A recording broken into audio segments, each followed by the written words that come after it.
ঝুলন্ত অবস্থাতে আছে। আকাশের নিচে চাঁদ ঝুলন্ত অবস্থাতে আছে। এ বেরাদার চাঁদ যেমন আহ্বান করা, যেমন দাবা করা, আজকে আমার দয়ার নবী মায়ার নবী সাল্লাল্লাহু তাআলা আলাইহি সাল্লাম আবু জাহলের বাড়ি থেকে চাঁদকে ইশারা করতেছেন। এ বেরাদার বুখারী শরীফ উঠিয়ে দেখুন, হাদিস শরীফ বর্ণিত হয়েছে। আন ইবনে মাসউদিন قال كان إن شق القمر على عهد رسول الله صلى الله تعالى عليه وسلم فرقتين فرقة فوق الجبل فرقة دونه قال اشهدوا رواه البخاري। سبحان الله سبحان الله سبحان الله। ইবনে মাসউদ রাদিয়াল্লাহু তাআলা হতে হাদিস শরীফ বর্ণিত, তিনি বর্ণনা করেন যে আমার নবীর যুগে চাঁদ দুই ভাগে বিভক্ত হয়ে গিয়েছিল। এক ভাগ মনে হতেছিল পাহাড়ের উপরে, এক ভাগ পাহাড়ের নিচে, অর্থাৎ মনে হতেছিল দুই খণ্ডের মধ্যে একটি বিশাল পাহাড় দাঁড়িয়ে আছে। নবী আমার বলেন ইশহাদু, তোমরা সব সাক্ষ্য থেকে যাও, গাওয়া থেকে যাও, চাঁদকে চাঁদ দুই ভাগে বিভক্ত হয়েছে। এ বেরাদার আল ইসলাম, আবু জাহল দেখলো চাঁদ দুই ভাগে বিভক্ত হয়েছে, আবু লাহাব দেখলো চাঁদ দু ভাগে বিভক্ত হয়েছে, হাবিবি আমিনী দেখলো চাঁদ দু ভাগে বিভক্ত হয়েছে, কাফেররা দেখলো চাঁদ দুই ভাগে বিভক্ত হয়েছে, মুশরিকেরা দেখলো চাঁদ দু ভাগে বিভক্ত হয়েছে, মক্কাবাসী দেখলো চাঁদ দুই ভাগে বিভক্ত হয়েছে, মদিনাবাসী দেখলো চাঁদ দু ভাগে বিভক্ত হয়েছে, আজকে সৌদি আরবের লোক দেখলো চাঁদ দু ভাগে বিভক্ত হয়েছে, দুনিয়াবাসী দেখলো দুই ভাগে বিভক্ত হয়েছে, আকাশে দেখলো যে চাঁদ দুই ভাগে বিভক্ত হয়েছে। সুবহানাল্লাহ, দুই ভাগে বিভক্ত হয়েছে। সব চুপ দেখতেছে। আবু জাহল দেখার পর কি বললো জানেন? ও দেখার পর বলছে যে এত বড় জাদুকর আমার জানা ছিল না, এত বড় জাদুকর আমার জানা ছিল না, যে জমিনে দাঁড়িয়ে আকাশে জাদু চালাতে পারে। নবীর মুজিজা দেখে জাদু বলে আখ্যায়িত করলো। এ বেরাদার আল ইসলাম, কিন্তু হাবিবি আমিনী বিচক্ষণ মানুষ, আমার নবীর নূরময় চেহারার দিকে আপনার চোখ বের করে দেখতেছে যে নবী কার নাম, রাসূল কার নাম, পয়গম্বর কার নাম, যে পয়গম্বর জমিনে দাঁড়িয়ে আঙ্গুলের ইশারাতে চন্দ্রকে দুই ভাগে বিভক্ত করে দিতে পারে।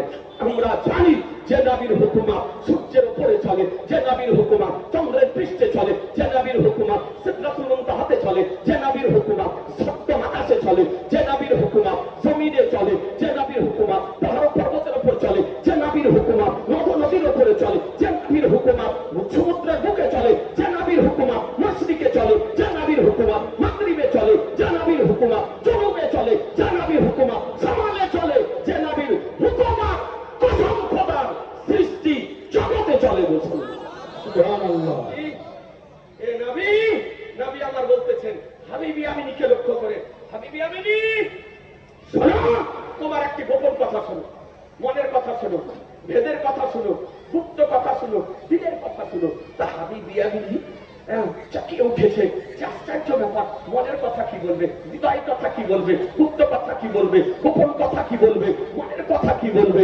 আমার দয়াল নবী বলছেন হাবিবি আমিনী, তোমার বাড়িতে একজন অসুস্থ মেয়ে আছে, অসুস্থ মেয়ে আছে, বাড়ি গিয়ে দেখো তোমার অসুস্থ মেয়ে সুস্থ হয়ে গিয়েছে। সুবহানাল্লাহ, সুবহানাল্লাহ, জোরে সুবহানাল্লাহ, জোরে সুবহানাল্লাহ। কেউ জানে না যে হাবিবি আমিনীর কন্যা অসুস্থ। সঙ্গে সঙ্গে হাবিবি আমিনী নবীর কদমে পড়ে গিয়ে বলতেছেন ইয়া রাসূলুল্লাহ, আমাকে কালেমা পড়িয়ে মুসলমান বানিয়ে দিন, কালেমা পড়িয়ে মুসলমান বানিয়ে দিন। আমার দয়ার নবী, মায়ার নবী, রহমতের নবী আবু জাহলের বাড়িতে আজকে হাবিবি আমিনীকে কালেমা পড়িয়ে মুসলমান বানাতেছেন। লা ইলাহা ইল্লাল্লাহ মুহাম্মাদুর রাসূলুল্লাহ সাল্লাল্লাহু আলাইহি সাল্লাম মুসলমান বানিয়ে দিলেন। আবু জাহল দেখলো কেউ করতে বানর হলো, যে দেব করতে বানর হলো, নবীকে জব্দ করার জন্য নিয়ে আসলাম, আর সেই নবীর নিকটে জব্দ হয়ে গেল, মুসলমান হয়ে গেল। হাবিবি আমিনী মুসলমান হয়ে নবীর পবিত্র কদমে চুমা দিয়ে বাড়ির দিকে দৌড়তেছেন। বাড়িতে গিয়ে দরজাতে আওয়াজ দিতেছেন, বাড়ির দরজাতে আওয়াজ দিতেছেন। মেয়ে সুস্থ অবস্থায় বাড়ির দরজা খুলতেছে। বাপ বেটিকে দেখতেছে, বেটি বাপকে দেখতেছে।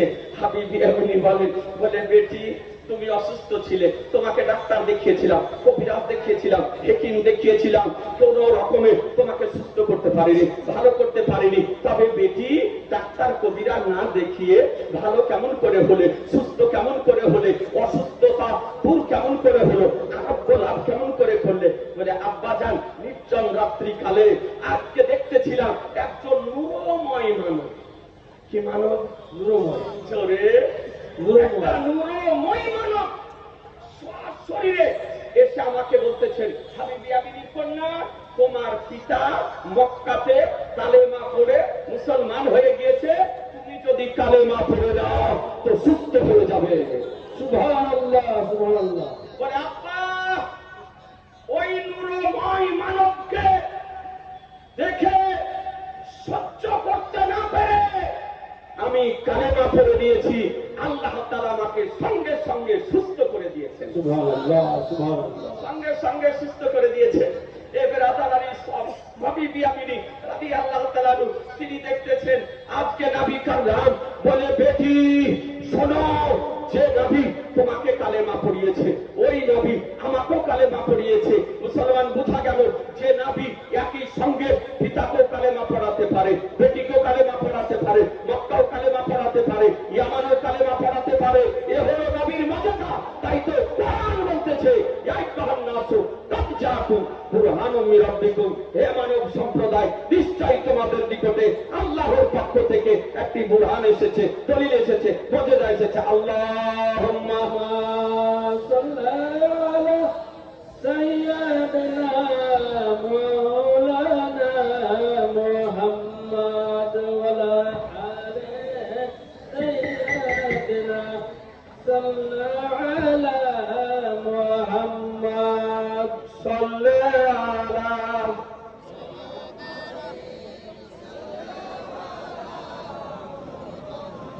সাল্লাল্লাহু তাআলা আলাইহি ওয়াসাল্লাম। বেরাদার সেই নবী যে নবী সম্পর্কে কোরআন বলল ইয়া আইয়ুহান-নাস কাদ জাআকুম বুরহানুম মির রাব্বিকুম, হে মানব সম্প্রদায় নিশ্চয়ই তোমাদের নিকটে আল্লাহর পক্ষ থেকে একটি বুরহান, একটি দলিল এসেছে। ওই নবীর শিক্ষা প্রচার ও প্রসারের উদ্দেশ্যে আজকে এই মহতী জালসার আয়োজন করা হয়েছে।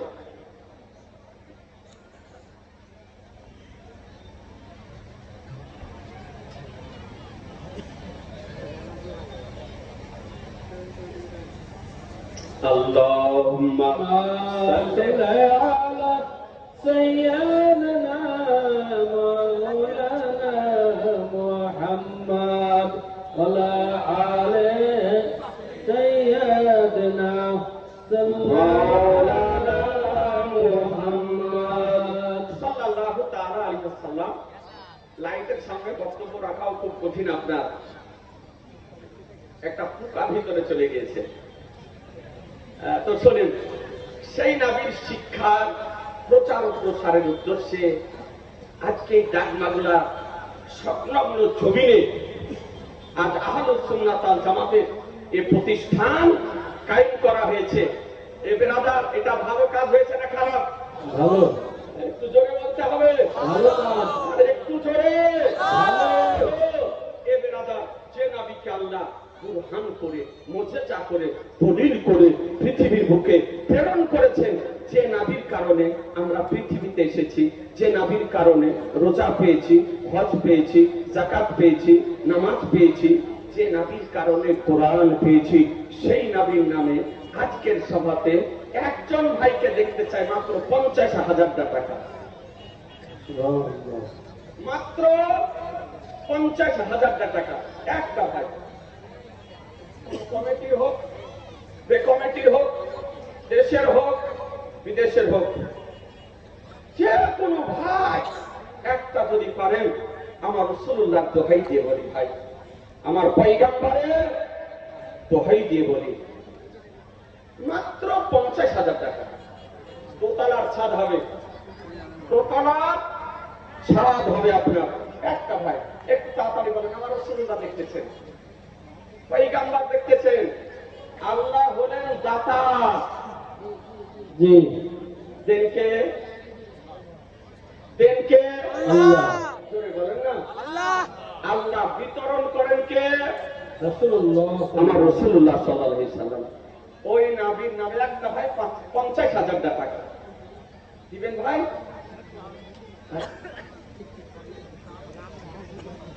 একটা ভাই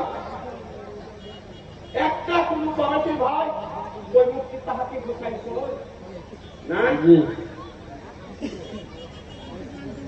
একটা ভাই একটু চট করে বলেন দেরি করিয়েন না অনুরোধ করে বলি আমার রাসূলুল্লাহ দোহাই দিয়েছে পয়গম্বরের দোহাই দিয়েছে হ্যাঁ একটা ভাই পারবেন না আজকে এত তাড়াতাড়ি মাদ্রাসার যে অবস্থা আপনাদের চোখের সামনে এই মাদ্রাসার দোতলা করা হবে ভাই আপনি 2 মাস পরে দিয়ে 6 মাস পরে দিয়ে একটা ভাই একটু চট করে বলেন দেরি করিয়েন না আমার রাসূলুল্লাহ দোহাই দিয়েছি পয়গম্বরের দোহাই দিয়েছি একটা ভাই বলেন না হ্যাঁ একটা ভাই পারবেন না এত বড় সভাতে একটা ভাই খাজা গরিবের আমার সরকারে আলা হযরত বলেন যে যে সমস্ত জায়গাতে দোয়া কবুল হয় তার মধ্যে একটি জায়গা হলো খাজা গরিবে নওয়াজের মাজার শরীফ জি, আমার আলা হযরত বলেন যে খাজা গরিবে নওয়াজের মাজার শরীফের নিকটে গিয়ে যদি দোয়া করা হয় তো সেই দোয়াকে আল্লাহ তাআলা কবুল করেন সুবহানাল্লাহ সুবহানাল্লাহ আমরা খাজার ওসিলা দিতেছি গাউসের ওসিলা দিতেছি একটা ভাই 50,000 টাকা নয় সেক্রেটারি সভাপতি ক্যাশিয়ার সদস্য গ্রামবাসী এলাকাবাসী কোন চাকরিজীবী কোন ব্যবসায়িক ভাই না আল্লাহর রাস্তে ভাই আমার রাসূলুল্লাহর দোহাই দিতেছি ভাই গো যেখানে কোরআন শিখানো হবে হাদিস শিখানো হবে যেখানে নবীর জ্ঞানের চর্চা করা হয় সেই প্রতিষ্ঠানে আপনি পিতার নামে মায়ের নামে শ্বশুরের নামে শাশুড়ির নামে ছেলের নামে মেয়ের নামে মাত্র 50,000 টাকা দিতে পারবেন না একটা ভাই না, ইনশাআল্লাহ হবে একজন ভাই অনুরোধ করে বলি নীল আকাশের নিচে জমিনের উপরে আমার রাসূলুল্লাহ দোহাই দিয়েছে জি একটা ভাই পারবেন না ওই একটা ব্যবসায়িক ভাই নয় মাত্র 50,000 টাকা ছেলের জন্য খরচ করেন মেয়ের জন্য খরচ করেন বিবির জন্য খরচ করেন সংসারের জন্য খরচ করেন ভাই একটা ভাই হাত উঠান আল্লাহর হস্তে খাস করে আপনাদের জন্য দোয়া করব আল্লাহর হস্তে খাস করে দোয়া করব আছেন কেউ সময় নষ্ট করব না সময় নষ্ট করব না একটু তাড়াতাড়ি বলেন হ্যাঁ একটা ভাই স্টেজের উপর থেকে হোক বা নিচে থেকে হোক একটা ভাই বলেন আলহামদুলিল্লাহ খুব যদি ভারী হয়ে যায় তো 2 ভাই মিলে দিতে পারবেন হ্যাঁ? 2 ভাই মিলে 50,000 টাকা 25,000 টাকা বেশি নয় মাত্র 25,000 টাকা করে দুটো ভাই যদি পারেন একটু হাত উঠান না ব্রাদার আমার পরবর্তী বক্তা আছে সে বক্তার বক্তব্য শুনতে হবে এবং হুজুর কেবলা তিনিও আসবেন তারও বক্তব্য আপনাদেরকে শুনতে হবে তবে একটা ভাই দিয়ে দেন 25,000 টাকা জি 2 ভাই মিলে মা বোনেরা আপনারা যদি কেউ পারেন একটু চট করে দিয়ে দেন সুবহানাল্লাহ দেরি করিয়েন না হ্যাঁ 25,000 টাকা মাত্র একটা ভাই 25,000 টাকা পারবেন না দিতে একবার কম করে দিয়েছি গো সুবহানাল্লাহ আমার রাসূলুল্লাহর দোহাই দিয়েছি পয়গম্বরের দোহাই দিয়েছি যে নবীর মহব্বতে সাহাবীগণ নিজের অমূল্য প্রাণকে উৎসর্গ করে দিয়েছেন, নিজের মালকে উৎসর্গ করে দিয়েছেন, নিজের ধনকে উৎসর্গ করে দিয়েছেন, নিজের সম্পদকে উৎসর্গ করে দিয়েছেন। সেই নবীর মহব্বতের ওসিলা দিয়ে চেয়েছি মাত্র 25,000 টাকা। মাত্র 25,000 টাকা। একটা ভাই যদি সম্ভব হয় একটু তাড়াতাড়ি নামটা লিখে দেন, মাদ্রাসার দোতলার